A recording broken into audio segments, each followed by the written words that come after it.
नमस्कार। आज आपण हिरापूर गाव तालुका जिल्हा गडचिरोली या ठिकाणी आहोत।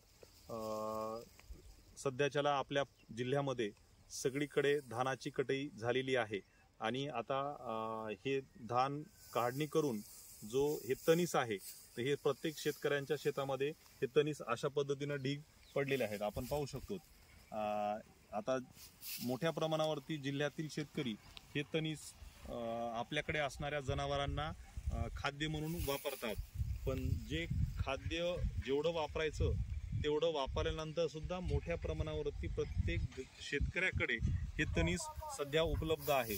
मग सहसा सर्व शेतकरी बांधव हे तणीस जाळून टाकतात, पण हे तणीस न जाळता एका एकरमध्ये साधारणतः 1 ते 3 टनापर्यंत हे तणीस आपल्याला मिळतं।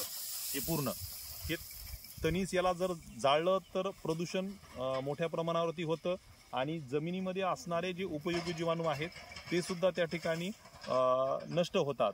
तर सर्व शेतकरी बांधवांना आव्हान आहे की आपण हे धानाचं तणीस जे आपल्याला जनावरांना वापरून जे शिल्लक राहील तर ते तणीस आपण न जाळता जर आपण आपल्या शेतामध्येच एक समान पांगून दिलं, पसरून दिलं आणि त्या तणसावरती जर आपण एकरी 40 किलो सिंगल सुपर फॉस्फेट आणि 45 किलो युरिया हा एकत्र करून या तणसावरती शिपायचा आणि नंतर त्याला पलटी नांगराने नांगरून घ्यायचं, किंवा पलटी नांगराने शक्य नसेल तर जे तवा नांगर आहे तर तवा नांगरचा वापर करून हे पूर्ण रान जर आपण नांगरून जर घेतलं तर हे तणीस सगळं जमिनीमध्ये गाडल्या जाईल। कारण खालच्या बाजूला ओल आहे, ओल आणि तणसाचा जर संपर्क आला आणि त्याच्या ठिकाणी युरिया आणि सिंगल सुपर फॉस्फेट हे जर त्याच्या संपर्कात आलं तर नक्कीच हे तणीस लवकर कुजतं आणि हे कुजलेलं तणीस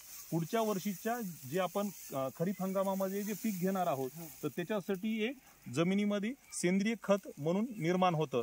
तरी जिल्ह्यातील सर्व शेतकरी बांधवांना विनंती आहे की आपल्याजवळ असणाऱ्या शेतातील हे बांधीमधलं तणीस आपण जनावरांना खाण्याला जेवढं वापरायचं तेवढं काढून बाकीचं तणीस आपल्याच शेतामध्ये पांगवावं आणि त्याच्यामध्ये सांगितल्याप्रमाणे 40 किलो सिंगल सुपर फॉस्फेट आणि 45 किलो युरिया एकत्र करून पूर्ण जमिनीवर शिपायचं आणि पूर्ण नांगरटी करायची।